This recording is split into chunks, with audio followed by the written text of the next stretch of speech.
Hello and welcome to Health Talk. I'm Dr. Manny. Infertility affects millions of people every year. Turning to in vitro fertilization can give you the family you want, but the process can be confusing and complicated to understand. Here to give us a checklist of what you need to know about IVF is Dr. Richard Scott from Reproductive Medicine Associates of New Jersey. And by the way, a friend, and by the way, one of the best IVF doctors in the country. And I'm glad you're here because there's a lot of questions in regards to IVF. The technology is changing, the offers are different. So give me the biggest myth right now in IVF. The single greatest myth is that IVF results in high-order multiple pregnancies, triplets and quads. Good programs today don't see any triplets or quads, and many fewer twins. And so we get patients pregnant much more quickly with much less fuss, and we almost always get good outcomes. So, you know, again, all those stories that we do here at Fox, the lady with the 9 babies, and that's really not the norm. Not anymore. It really never was. But triplets and quads were part of the story for many decades within this field. But today we've all but eliminated them. And so it's possible to really shoot for that fast pregnancy with good outcomes, but really singletons. Okay, I'm all about quality, and I think that, you know, the medical marketing is huge. People market, they put ads, they buy this and the other, and people really don't know. What should people look in their markets? What is some criteria that they need to do in regards to the facility? The most important thing to look at the facility is the safety of the care they provide. And I would measure that fundamentally in 2 ways. Do they have good outcomes? Are they getting patients pregnant? And are they avoiding multiples? Are they putting patients at low risk? You can measure that in one simple way. Are they putting 2 or fewer embryos back in every patient? If you don't put back more than 2, you're almost never going to do worse than twins. That safety, that ultimately determines the health of the children. What should people look in their doctor?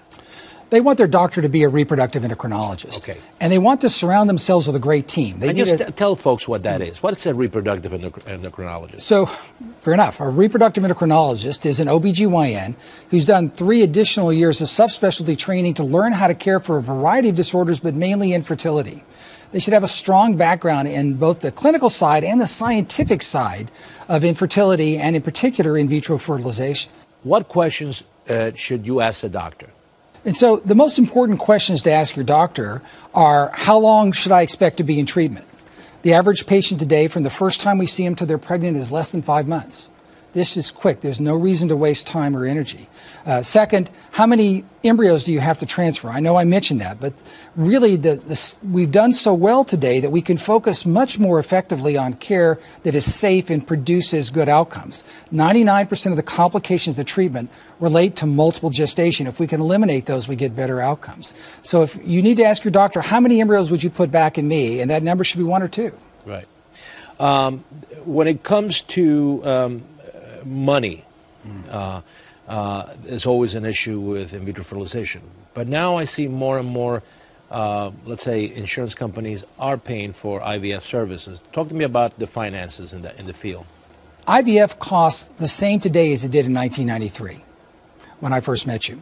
And so the reality is that costs have been stable, but it's still expensive. It's $8,000, $9,000, $10,000. Because there's many components to it, right? That's right. Because a practice like ours that has 13 doctors has 250 employees. That's where the money goes. Right. And so the reality is it's important to look at cost and make sure that it's not outliers. Programs that are excessively expensive are unnecessary. And programs that are kind of the bargain basement usually don't have the facilities to provide quality care. So you have to be somewhere in the middle. You want to be somewhere in the middle, and that's going to be in that $8,000, $9,000, $10,000 range. Now, let's get a little bit of science into the discussion here. Tell me a little bit about some of the new technologies that you're using in your specific center to enhance success. And I'm leaning you towards, let's say, pre-implantation genetics, which I think you guys call it something else nowadays. But talk to me about what's making, because I saw some of the data that you have. Your center is called RMA, and you're all over the tri-state area. And you have one of the highest success rates for in vitro. But give me the science behind it. The average human embryo in most of our patients actually has the wrong number of chromosomes.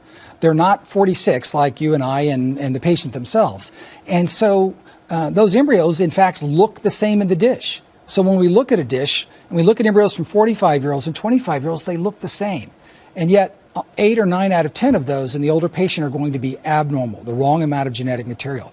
We can now measure that. We can measure that in 4 hours. It used to take us months. And so that means that we can grow those patients' embryos out till it's safe to evaluate them. That's 5 or 6 days outside the body. Take out a cell and test it in an amount of hours, know whether that embryo is going to be safe. We can take patients by doing that comprehensive chromosomal screening. It's a type of PGD. Right. We can take a patient who's 43, 44, 45 and make her Down syndrome risk less than it was when she was 21 and double or triple her pregnancy rates in a single attempt. All right, listen, great information. Where can people get some information? Easiest thing to do is just go to our website, www.rmanj.com. All right, well, listen, great information. Dr. Scott, as I said, is not only a friend, but one of the leaders of reproductive sciences in the world. And he has built an incredible institute, and I thank you for being here. Well, thank you very much. All right. And if you have any health questions, you can email me here at Fox at drmanny@foxnews.com. I'm Dr. Manny. Thanks for watching.